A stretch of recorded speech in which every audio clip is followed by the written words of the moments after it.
So skill set 9 comes back to bagging the waste. How do you make sure that it's properly disposed of, and how do you make sure it's properly sealed in the bag?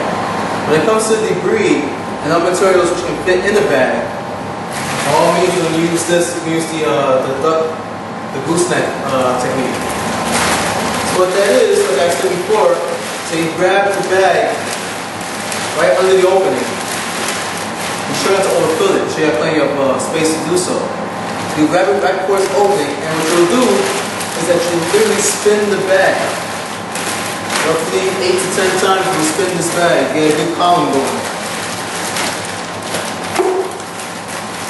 So once you get a good column going, you're going to take about 2 to 3 inches, and the same way you'll do to a water hose, you want to stop the water from coming out, you're going to bend it. Once you bend it, that same 2 to 3 inches, then we can take our duct tape and wrap it around the actual opening of the bag.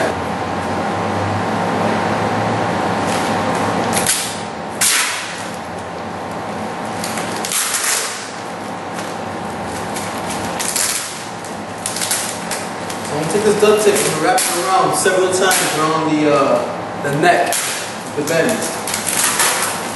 This ensures that the waste or the hazardous materials will not escape the bag. Now make sure it's tight as possible. And that's your gooseneck. So after you're done goosenecking your bag, it still probably has some debris all over it, right, on the outside. So to be absolutely sure, the last thing you want to do, right before you dispose of this, is take your HEPA vacuum, right, and get the proper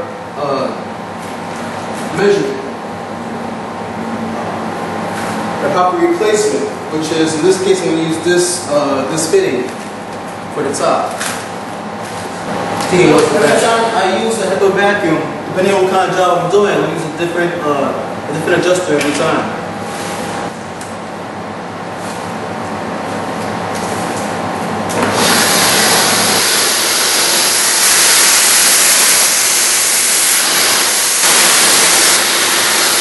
To dispose the bag in a proper place. Now keep in mind, when you're outdoors, you may not want to use black bags. Out in the sun, the black bag actually cause the materials inside to get hot and practically cook.